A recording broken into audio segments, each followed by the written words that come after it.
Hello, ladies and gentlemen, and welcome back to another episode of Young, Wild, and Adulting.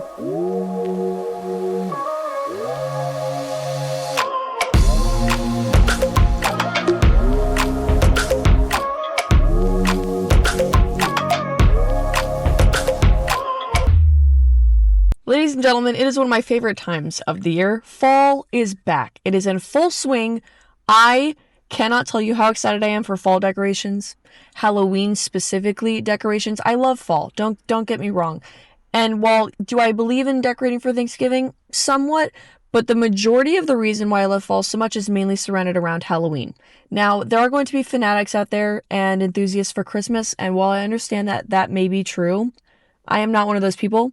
I don't not love Christmas. I'm just definitely a Halloween over Christmas person all day, every day. So with that being said, because fall is in full swing, and before some of you come for my throat and say, Morgan, it's the last week of August, we're not there yet. We're basically there. Starbucks came out with their fall drinks, and I put it in a mason jar. What did I get today? I got a dirty chai with pumpkin cold foam. Yeah, it's pretty damn good. So if you see me sipping on that throughout the episode, for those of you that are watching and not listening, that is what I'm sipping on. For those of you listening, I will try my best not to make it sound like an ASMR and have it more just in the background. I'll try to pull my face away from the mic every time I take a sip. I'm sorry. I am very excited to talk about today's episode, mainly because I know that I've promised you guys on multiple occasions that I would love to dive into the realm that is dark psychology.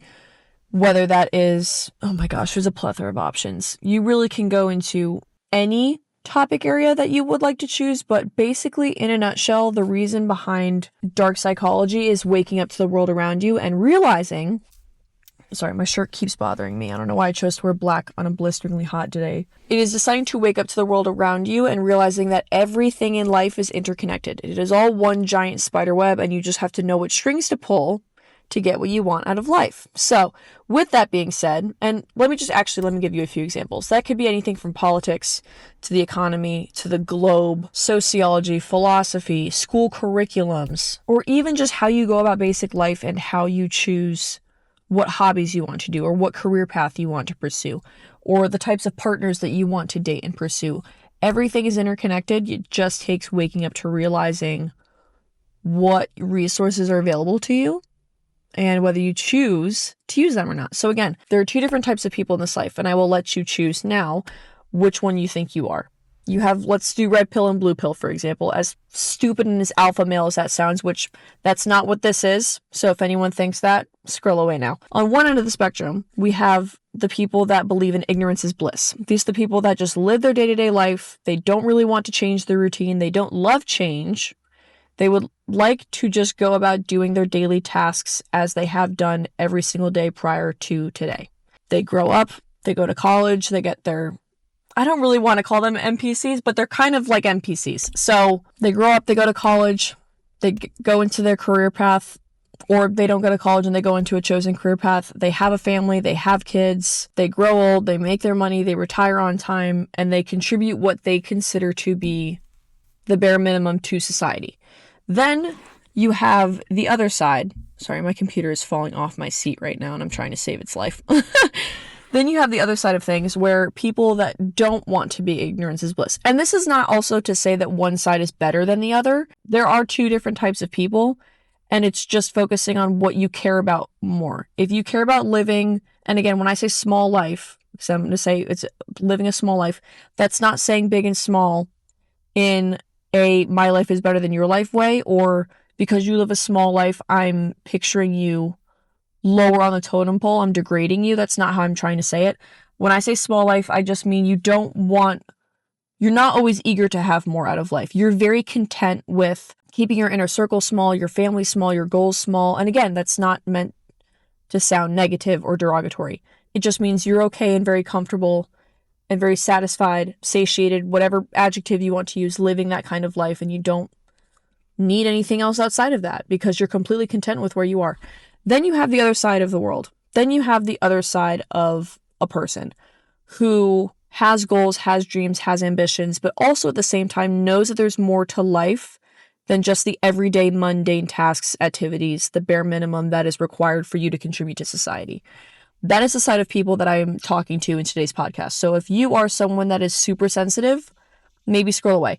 If you are someone that is sensitive but would like to change that, or would like to maybe dip your toes in the possibility of waking up to what is possible for the world around you, let us begin, because this is one of many, many topics of dark psychology that I can talk about. So with that being said, today's topic of conversation is going to be why everything in life is based around a reward system. I talked about this a little bit in my last episode where I was talking about, I think it was titled Alcohol Addiction and ADHD for my college students. And part of the reason why I discussed it in that last episode was when I was discussing addiction, I was primarily focusing on how you can become addicted to comparing yourself to others. And with that being said, when you are so young, and or honestly, you could be finding yourself at any age, whatever age you are listening to this, or whatever age you are when you're trying to find yourself, you are going to be addicted to watching other people to find yourself. You are going to be addicted to watching and learning the trial and error from others and trying to implement that into your life to see if you can get the same results. Again, life is based on a reward system. I will get there. I wrote down a small section of notes here that I would love to share with you all because I wrote it at, I don't even know what ungodly hour I was awake last night, but it was one of those things where you wake up. I also have a notebook by my bed so I can write down any thoughts that I have in the middle of the night after dreaming, because sometimes I have some crazy lucid dreams, but I'm getting besides the point. One of the main points that I wanted to write down and share with you all was addiction includes, but is not limited to, drugs, alcohol, and medication. And then I have an entire list of section of other things you can be addicted to, which I might make that an entire separate episode. But we have money, health, power, control, pain, appearance, work, sleep, faith, and probably a ton more, but that's the bare minimum of what I wrote down last night. So yes, without you even realizing it, addiction feeds into every single part of your life. Addiction also comes from habits, rather good or bad habits, but mainly bad habits. Habits come from what we call the habit feedback loop. So it's all a domino effect, people. Stay with me. I will try to break this down as much as I can in simpler terms than what I had to learn to digest when I figured this out a couple years ago. I pulled this example from a couple of different sources, but one of the main sources that I absolutely loved is Atomic Habits by James Clear. If you haven't read it, go read it. I read it at least twice a year. All of the concepts I do want to point out in his book are not mainly created by him. The principles are not created by him. He has just done his own research, and the book is a compilation of a bunch of different neuroscience findings that he has put in one place. Does he have his own ideas in there? Absolutely. But I do want to point out, I don't remember her name right now. Dr. L. Her name starts with an L. She does neuroscience at Boston University. Anyway, a lot of the concepts in that book are hers, and I will link those in this video if you guys would like to listen to them. I will add them to the description of the video. I will remind myself of that later. But the habit feedback loop is what we're going to start with, and understanding where I'm going with this conversation before I'm going to tie it into how this relates to reality. We're going to start very small. So the habit feedback loop, there are 4 sections, there are 4 quadrants. And we'll put in visual here for those of you that are watching instead of listening. Number 1, you have your cue. Number 2, you have a craving. Then you have a response. And number 4, you have reward. Now, reward is going to be the make it satisfying part, tying that in from Atomic Habits from James Clear. Number 4, the reward, making it satisfying, is the reason why everything in that feedback loop becomes addicting, because of the reward, because of the response it gives your body. Actually, I'm going to pull an excerpt directly from the book. Quote, reinforcing a good habit with an immediate reward that provides a satisfying feeling which taps into the brain's reward system and makes behavior more likely to be repeated. Like draws to like, people. Like finds like. For my Sarah J. Maas lovers out there, she wasn't kidding when she wrote that line. You can probably tie that into 100 different examples in your day-to-day life. The cue is what triggers the craving. The craving motivates a response. The response provides a reward, and the reward satisfies the craving, thus ultimately becoming the cue. So the reason why you have that cue is because your brain has recognized the reward after your brain's response to it. So you have a response, then you have a reward, and then once that reward feeds into itself, your body becomes satisfied with it, you become satiated with that feeling. Your brain then questions itself, again, like draws to like. Your brain will then question, if I made myself feel good from doing this one thing. I wonder what are the chances I can make that happen again. So then you try it, you repeat it. And if it happens again, whether it's the exact same way or your brain still hits that dopamine level, is that euphoric level, you get that satisfying feeling, the satiating feeling, you are going to relate it back to whatever action you did or whatever action had been caused from the domino effects that you did to get to where you are. Your brain recognizes this, turns it into a cue, and thus creating a habit. Again, this is good or bad. This is not just for good habits. This is for everything. For those of you that are like me and like to relate things to real world examples so it helps you understand the concept better, I have a perfect example for you. And for everyone that's going to say, Morgan, that's a little too obvious or a little too degrading, oh, just you wait. Just you wait. I have a full wrap around where this all ties in. But for now, this is a perfect example that I can think of because everyone is going to be able to relate to it. While you are training a dog, or a parent or a trainer is training a dog, that is a perfect example of a reward system. You have your cue, your craving, your response, your reward. The cue is let's do a trainer, for example.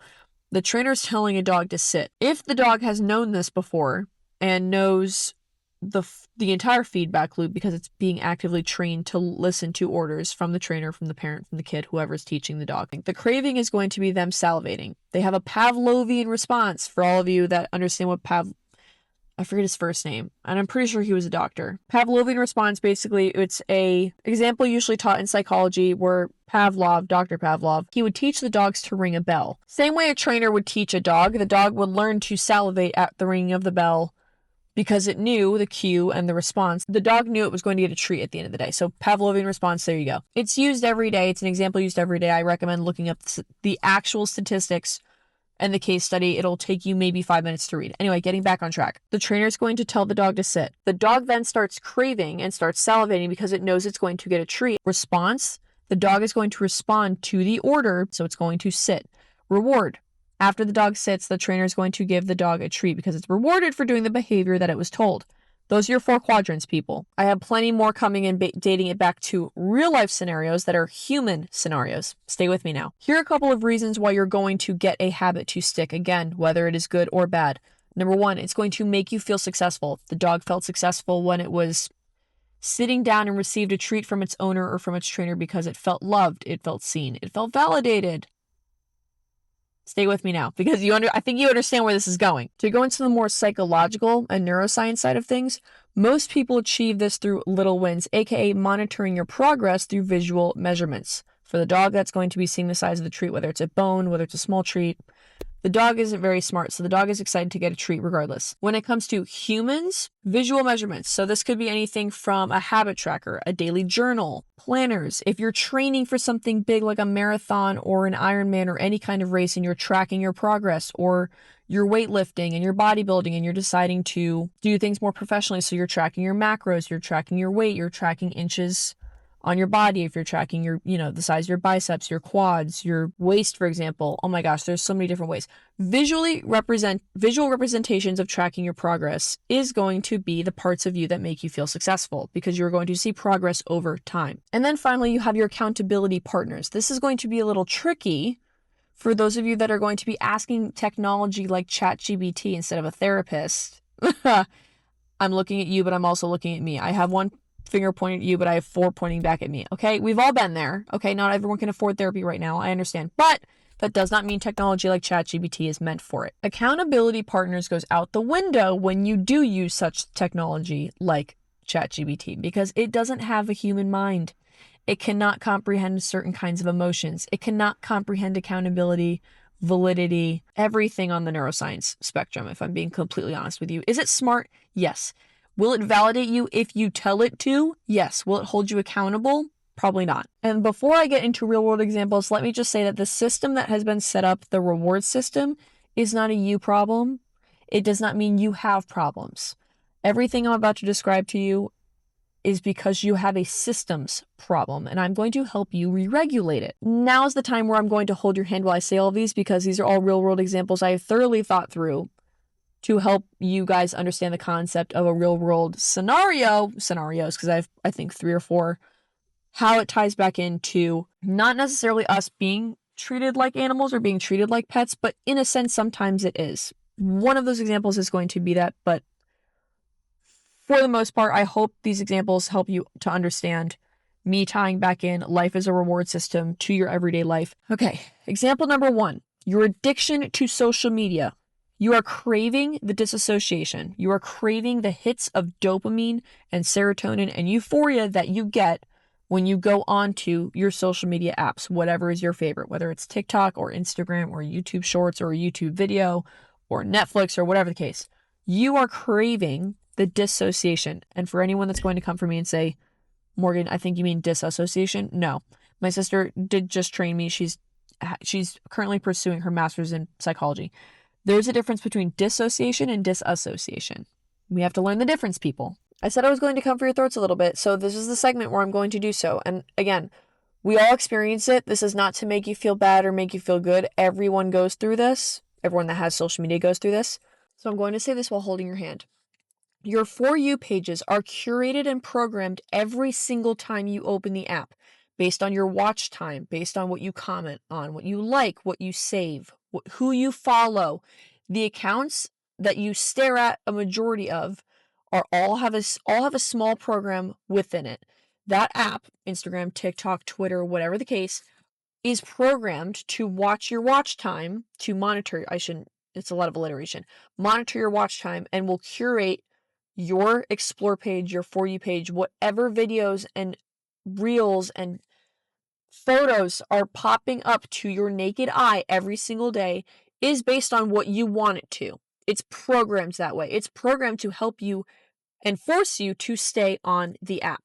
For example, when you're going through a breakup and you're feeling down and you're feeling in the dumps and you're listening to melancholy music all day long, when you're scrolling through your For You page and you're feeding into the negativity and the negativity is feeding back into you, again, because it wants you to stay logged into the app for a very long time, it's going to spit out and show you the videos that are breakup videos, that are going to make you feel bad about it, or, saying or trying to convince you, oh, he cheated on you this, or he cheated on you that, or she cheated on you this, she cheated on you that, or they never loved you in the first place, or they made up all these lies about you, they went and hid behind your back, your friends are talking bad behind your back about you. Everything that you look at, and it's going to feed into you more, and you're going to continue to scroll, and the stuff that you're watching for longer is just going to be a feedback loop because it's a reward system, people. You are going to be rewarded even though it's not a good feeling. When I was talking about it, tying back into the beginning of the video, when you are looking for a satiating or a substantial satisfactory feeling, it doesn't have to just mean something good. It just means you're trying to be validated. Okay? The feedback loop, for the example, for the videos you're going to see when you're going through a breakup and you're becoming addicted to social media because you're just going to doom scroll and fall down the rabbit hole. The cue, you're looking for the validation, you open the social media app. Craving, you crave the validation, you crave the attention, you crave to feel seen and understood in the feelings you're feeling, whether that's anger, sadness, depression, happiness, horny, whatever you're feeling in that moment, you're craving to be understood by the videos you're watching on your For You pages. Response, you're going to feel better and you are going to feel, again, validated and seen, and your body's going to respond to those kinds of videos. You're going to evoke more of those emotions. You're going to spiral down into those emotions. If you're sad, you're going to be sadder. If you're angry, you're going to become pissed off. If you're depressed, it's only going to get worse. If you're happy, cool, it might send you into a good giggle. Again, this is good and bad. Then you have your reward. The reward is feeding into it and feeling those feelings repeatedly over and over and over again until you reach that level of validation. And then there's no stopping it because the limit does not exist. There's no end to it. That's why you can be stuck doom scrolling for hours on end. Okay? That's example number 1. Okay, example number 2. Growing up, making friends, and finding yourself. Whether you are conscious of it or not, you are inevitably going to find yourself as a person, as an individual, as a spirit, as a soul, by watching others. Like I talked about in the beginning of the video, this is where the addiction falls into it. This is where the pattern, the feedback loop pattern, the reward system, people, becomes addicting and you don't know when to stop. You are going to be obsessed, addicted to altering your life and your personality because of who you want to become by watching others. And when I say others, I don't just mean people on social media. I don't just mean your role models. I don't mean people in movies or characters in movies. It could be your mom, your dad, your sister, your brother, your aunt, your uncle. It could be the girl next to you in your science class. It could be the person next to you ordering coffee in a coffee shop. It could be a person that you have never met before in a movie. It could be a fictional character you've never met before and isn't real. You are going to watch the trial and error of others, see what works for them and what failed them, and implements that strategy into your everyday life. Again, whether you are conscious of it or not, everyone goes through this. College example for you, for my college kids. Girls that are going to dress easy and or in skimpy outfits or putting on their assets on display are going to be rewarded with male attention. Now let's do the reverse.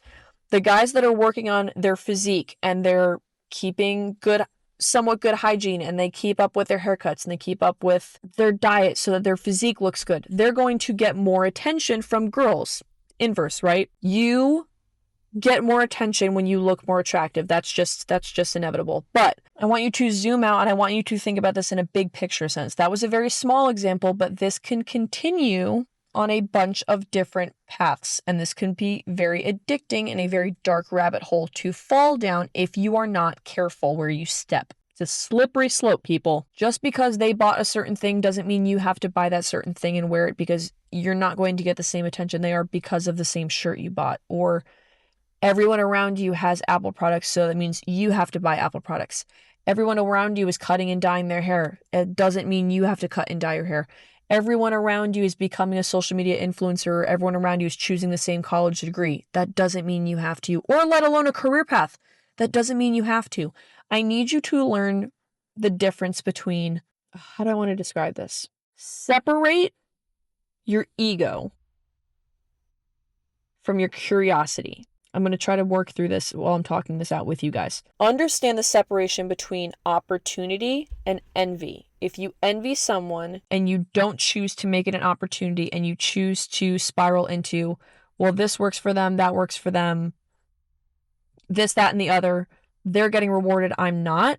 And then you sit in the rabbit hole and you spiral and you feel bad about it for the rest of your life and you never change anything. Then you have the inverse. Then you have the option to see it as a possibility and an opportunity to change your life and alter it based off of what you've learned. Again, that doesn't mean do everything they're doing. Just because it worked for them doesn't mean it's going to work for you. It doesn't mean it doesn't, but you're also your own individual. You are your own soul. Whether you want to bring spirituality into this or not, you will learn by doing your own things. You will learn by being your own person.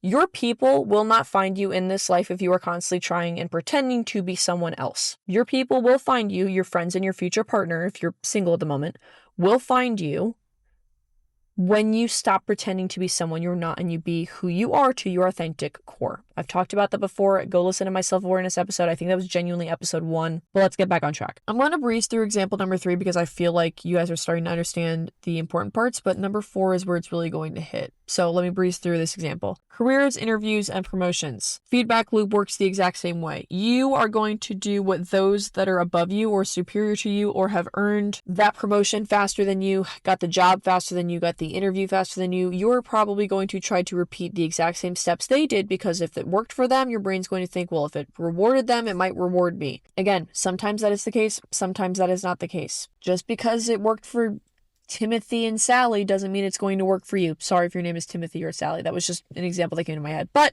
again, just because that reward system worked for them and what's on their resume worked for them doesn't mean it necessarily is going to work for you. Oh, this one might hurt some feelings. Does it hurt my feelings the first time I learned this? I'm going to hold your hand while I say this.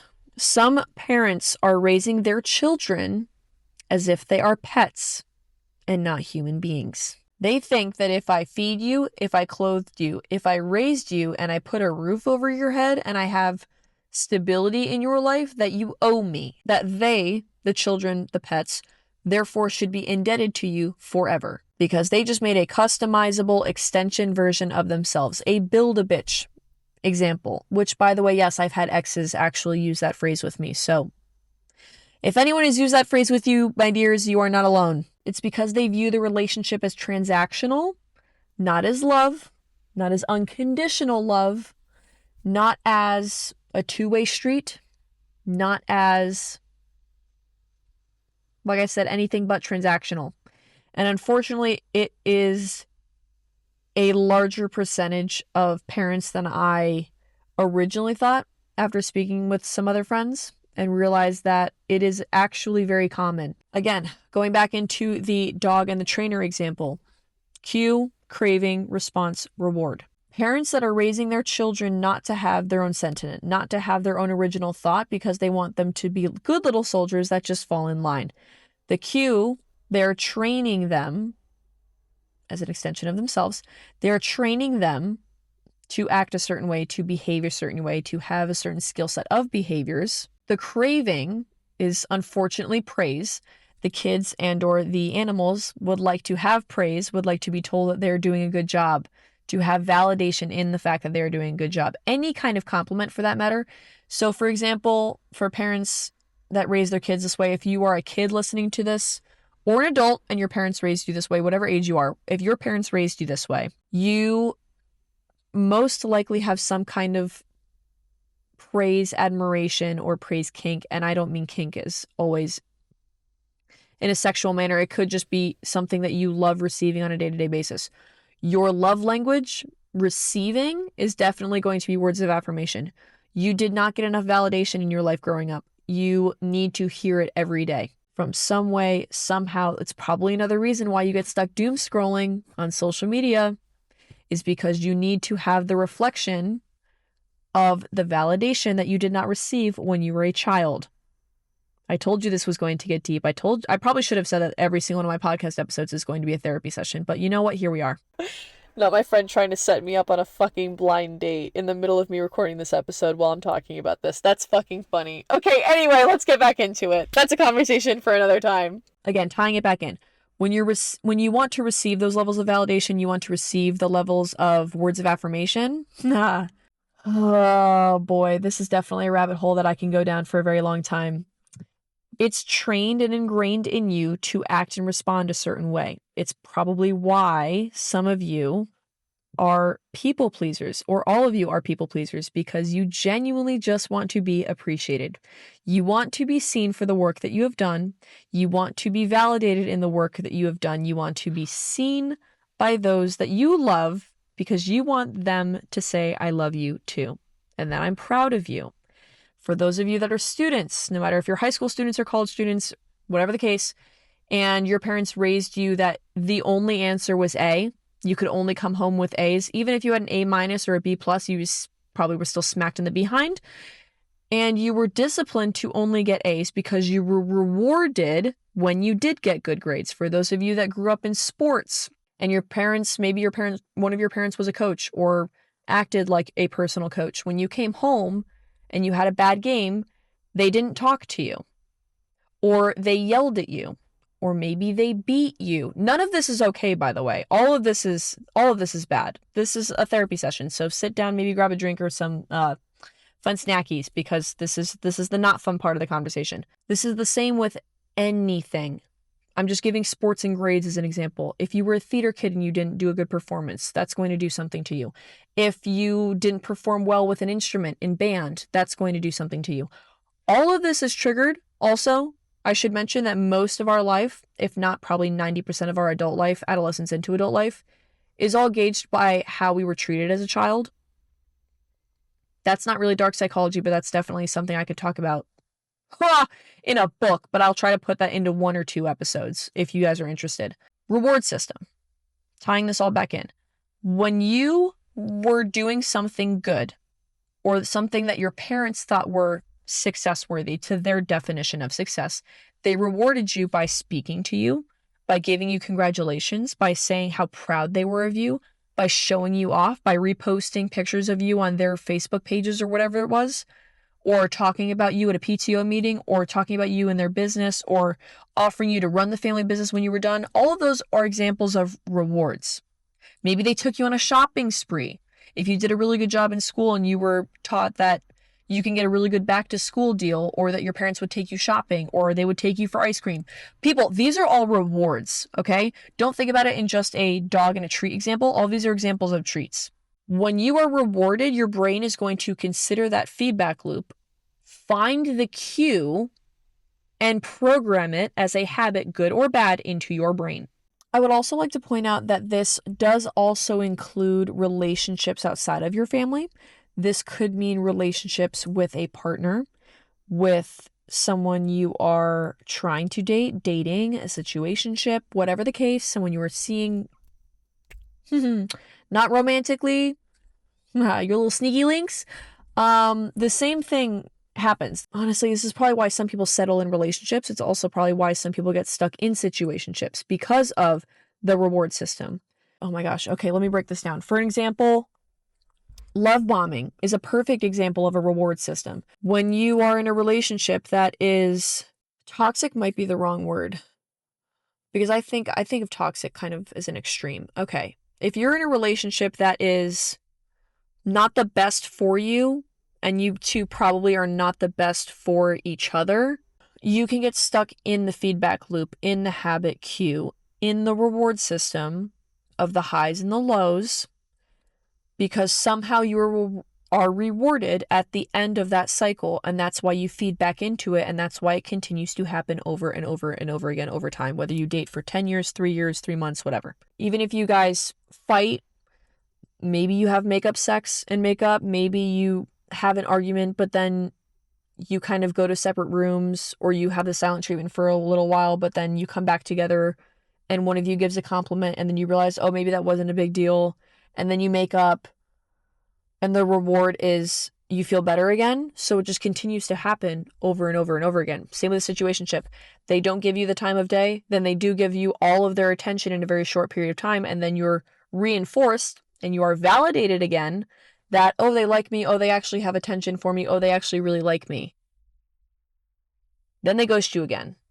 And then you're sitting there wondering, and you're ruminating on, but what did I do? What did I do wrong? Do they actually like me? Do they actually want to see me? Do they want to be with me? Is there somebody else? Then they come back into your life again, full force, full swing, love bombing, breadcrumbing, all of the things. People, everything is connected. And again, it's just a reinforcement feedback loop. You're rewarded over and over and over again, and that's why you're stuck in this cycle. Listen to a big sister when she tells you to try to break out of the cycle, okay? Actually, and speaking of breaking out of the cycle, to understand how to get out of said feedback loop, if it's a bad habit and not a good habit, is you have to recognize it, and then you have to starve it. Just like people say you have to starve your ego when you realize you have an ego that's inflated itself a little bit too much. You have to starve it. So let's go back into the examples. If it's a social media addiction that you are facing, you need to starve it. You need to spend some time off of your phone. You need to spend your time not trying to dissociate. If you have a feedback loop and a reward system for drinking, or drugs and alcohol for that matter, you need to starve it. You need to not have drugs. You need to not have alcohol. You need to completely distance yourself from those entities. Get off social media. Stay away from the drinking and the drugs. If it's a situationship, try to stay away from the person that is making you question and have these ruminating thoughts. Distance yourself from all these things. Sit and stare at a wall. The reason why you're trying to dissociate from feeling the feelings is because either A, you don't like who you are, B, you actually subconsciously and kind of consciously know the problems that you have for yourself, or problems you're facing in your everyday life, and you just don't want to face them. You are addicted to not solving the problems because you're addicted to the comfort that you're in, because you don't like to seek out discomfort, because you don't like change. Am I hitting some strings here? Am I pulling on some heartstrings, some chords? You need to learn to spend more time alone with yourself. And I'm not talking about picking up a book or drawing. I mean by yourself. Go take a walk in nature without anything to distract you. No book, no podcasts, even if it's educational. No podcasts, no music, no book, no audiobook. Don't be on a phone call with a friend. Go on a walk by yourself. Take time to sit and realize what is in your brain. What are you thinking about? What are you asking yourself? What questions are appearing in your brain? What parts of yourself are showing that you like yourself and don't like yourself?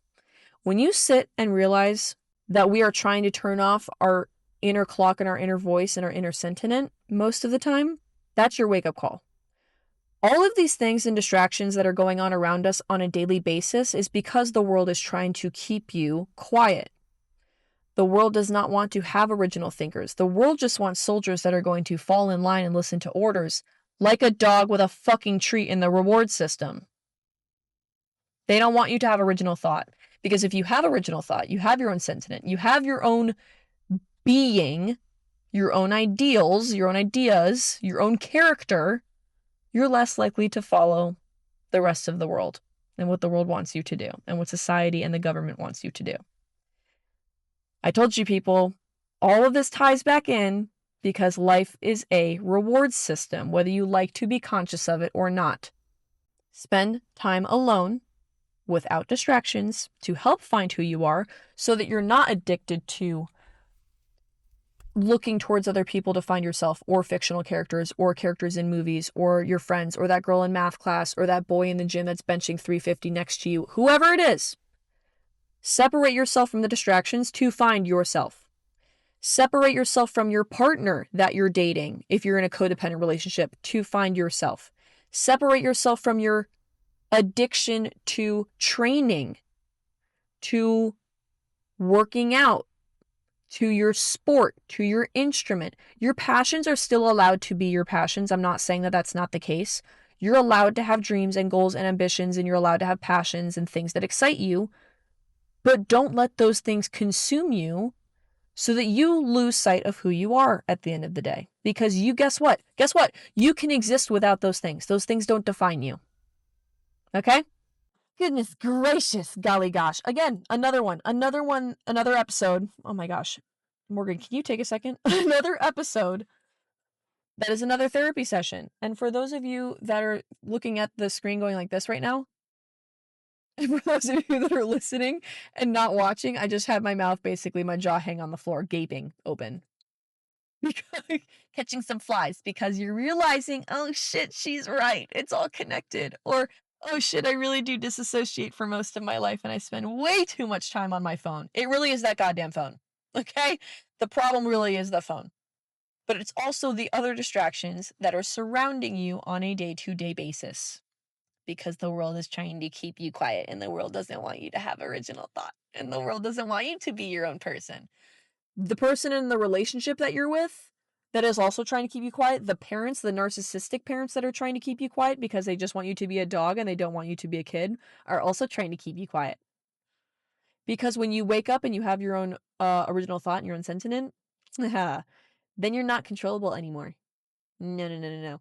And then they lose sight of controlling you and they realize that they actually have control over nothing. And then their world comes crumbling down. But guess what? That's not your problem. I genuinely love talking about this side of economy and sociology and stoicism and dark psychology. But yeah, if you enjoyed this, please let me know. And I have so many more topics to touch on for dark psychology and the other side of the matrix, the red pill side of the spectrum. If you didn't like this episode and you would rather stay ignorance is bliss and you would like to live the very satisfactory life that you're happy with, that's totally fine. I will have other episodes that don't surround itself around. That's a lot of alliteration. I shouldn't be saying those things in the same sentence.